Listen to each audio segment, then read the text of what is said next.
આજે અમે મારા સાઉન્ડ નો એટલો મોટો સેટઅપ લગાવ્યો કે જેને લગાવતા અમારી હાલત ખરાબ થઈ ગઈ. કેમ છો? Good morning સુલુલુલુ.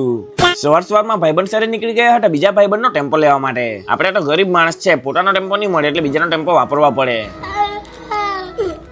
ટેમ્પા માટે ભાઈબંધનું સામાન નીચે ઉતાર્યું. હમણાં અમે સોનવાલના મારું સાઉન્ડ ભરવા જવાના છે અને મેં બેલ્ટ લાવવાનો જ ભૂલી ગયેલો, તો ફટાફટ ઘરે જઈને બેલ્ટ લઈને આવી ગયો. ભૂક્કા કાઢી નાખે એવી ગરમી મમ્મી નીકળી ગયા સોનવાલના જવા માટે. આ ભાઈ લોકોએ મારા નામને ઊંધું કર્યું છે. જો સાલું મને ઊંધો કર્યો હોતે તો મારું શું થતે?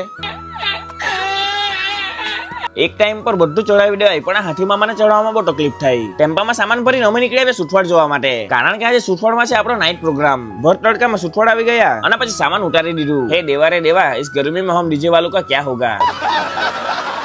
સેટઅપ રેડી થઈ ગયો એટલે એનું સાઉન્ડ ચેક કરી નાખ્યું. પછી અમે નીકળી આવ્યા નાસ્તો લેવા માટે, કારણ કે બધા ભૂખા હતા તો એ લોકોનો પેટનો ખાડો પૂરવાનો પડશે ને. પછી અમે બધા બેસીને વડાપાઉં ખાઈ લીધા. જેટલી મહેનત અમને સાઉન્ડ ગોઠવતા નહીં થાય એનાથી 90% વધારે મહેનત ડિસ્પ્લે અને લાઇટ લગાવતા થાય છે. અહીંયા પુષ્પા આવે કે પછી પુષ્પાનો પપ્પો આવે એ પણ ઝૂકી જાય.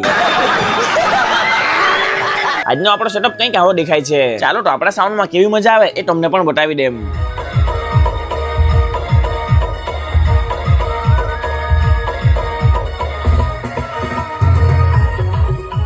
સાઉન્ડ બંધ થયું પછી ચાલુ કરી દીધું અમે લાઈટ છૂટું પાડવાનું કામ. કહેવામાં આવે છે કે આ કીડાની કિંમત કરોડોમાં છે. ચાલો કરોડો રૂપિયા સાઈડ પર મૂકીએ, પહેલા આપણું કામ છે એ પૂરું કરીએ.